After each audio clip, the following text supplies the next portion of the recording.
جو جہازوں کے پائلٹ ہوتے ہیں نا، ان کو روزہ رکھنے کی اجازت نہیں ہوتی. میں نے بہت سارے پائلٹوں سے انٹرویو لیا کہ بھئی کیوں آپ لوگ کو روزہ نہیں رکھنے دیتے. وہ کہتے ہیں جب روزہ رکھتا ہے نا انسان تو روزے میں طبیعت انسان کی ڈھیلی ڈھیلی سی ہوتی ہے. یہ ہوتا بھی ہے ایسے آپ نے دیکھا ہوگا رمضان میں عصر کے وقت میں ہم کیسے ڈھیلے ڈھیلے سے بیٹھے ہوئے ہوتے ہیں, کسی بھی چیز میں لطف اور مزہ نہیں رہتا. انہوں نے کہا پائلٹ کے ساتھ کیونکہ بہت ساری زندگیاں ہیں تو اس لیے اس کو کچھ نہ کچھ کھانا پڑتا ہے. تو میرا مقصد ابھی یہ بتانا نہیں ہے کہ پائلٹ ایسا کرتے نہیں کرتے, لیکن یہ ہے کہ انسان کئی گھنٹے تک جب نہ کھائے نہ پیے تو اس کی لائف بورنگ ہونا شروع ہو جاتی ہے. تو اللہ تعالیٰ نے ہمیں 1 مہینے کے لیے بوریت میں ڈال دیا. سمجھ رہے ہیں کہ نہیں سمجھ رہے بھائی؟ تو کیوں ڈالا اللہ تعالیٰ نے ہمیں؟ مادہ پرست لوگوں کی سمجھ میں یہ بات نہیں آئی. تبھی بہت سے لوگ روزہ نہیں رکھتے. وہ کہتے ہیں ہم کام نہیں کر پاتے, ہم محنت نہیں کر پاتے, ہم بوریت محسوس ہونا شروع ہو جاتی ہے.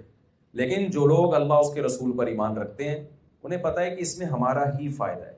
وہ تھوڑی سی ٹینشن اٹھاتے ہیں اور اپنی لائف کو پہلے سے زیادہ اچھا بنا لیتے ہیں.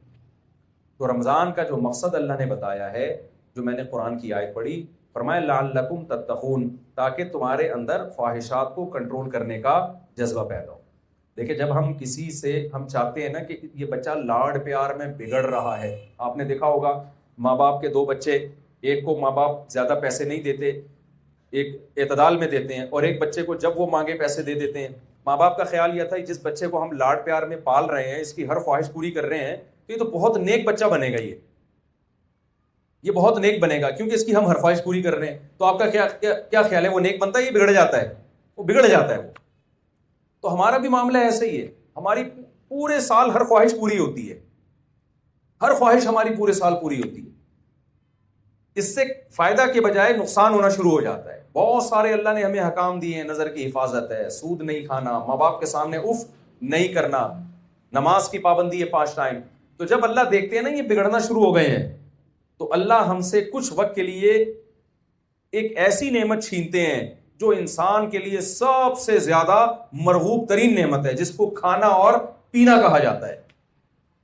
جب پیٹ خالی ہوتا ہے نا, بھوک لگ رہی ہوتی ہے, کسی کام میں دل نہیں لگتا. آپ کی کوئی بھی خواہش اگر چھوٹ جائے آپ سے, پھر بھی ایسا نہیں ہوتا کہ کام میں دل نہ لگے. آپ کھانا پینا ایک ایسی چیز ہے کہ اگر آپ کو کچھ گھنٹوں تک کھانا پینا نہ دیا جائے اور پینا بھی چھین لیا جائے آپ سے, تو ڈاکٹر لوگ آج کل فاسٹنگ کا کہتے ہیں تو اس میں کہتے ہیں لیکوڈ لے سکتے ہیں. آپ کہہ رہے ہوتے ہیں نا پانی پی سکتے ہیں, کافی پی سکتے ہیں, چائے پی سکتے ہیں.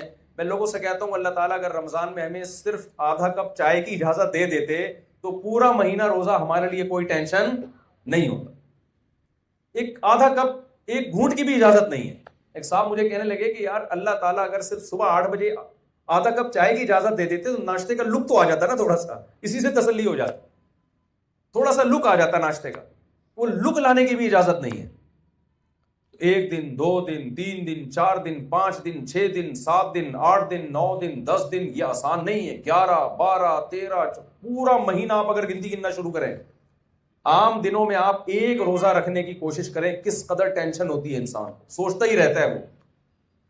تو جس قوم سے ایک روزہ نہیں رکھا جا رہا ہوتا عام دنوں میں, اس کو اللہ اچانک پورے مہینے کے روزوں کا حکم دے دیتے ہیں. تو اس میں اللہ نے ہمیں حکمت بتائی ہے. حکمت یہ ہے کہ تمہارے اندر اپنے نفس پہ اور اپنی خواہشات پہ کنٹرول کرنے کا جذبہ پیدا ہو, تمہاری بریکیں مضبوط ہو جائیں. جب انسان گناہ کی طرف جاتا ہے تو اس کی بریکیں فیل ہو جاتی ہیں. کچھ لوگوں میں قوت ارادی بہت کمزور ہو جاتی ہے, وہ بہت کچھ کرنا چاہتے ہیں. آپ نے نوجوان بہت سے دیکھے ہوں گے نا, یار میں یہ کرنا چاہتا ہوں لیکن مجھ سے ہوتا ہی نہیں ہے, یار میں یہ بننا چاہتا ہوں لیکن مجھ سے ہوتا ہی نہیں ہے, میں پڑھنا چاہتا ہوں مجھ سے پڑھا ہی نہیں جاتا, میں پیسے کمانا چاہتا ہوں کمایا ہی نہیں جاتا. تو اپنی خواہشات کو کنٹرول کرنے کے لیے جو بریک شو تھے نا, وہ کیا ہو جاتے ہیں, وہ ڈھیلے ہو جاتے ہیں.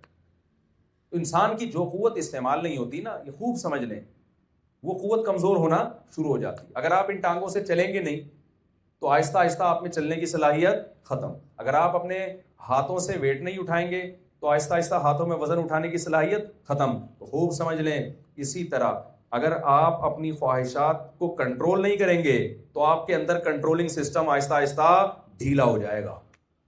میں سمجھا پا رہا ہوں اپنی بات؟ میرا خیال ہے آسان زبان میں کوئی مشکل تو نہیں ہے. تو اسلام کا فلسفہ یہ ہے کہ جو سکون کی زندگی چاہتا ہے نا وہ اپنی خواہشات پوری نہ کرے. کچھ خواہشات تو پوری ہوں گی لیکن اس کو خواہشات پہ کنٹرول کرنا سیکھے. وہ کنٹرول کرنا سیکھیں گے تو زندگی میں سکون آئے گا, ورنہ پوری کرتے رہیں گے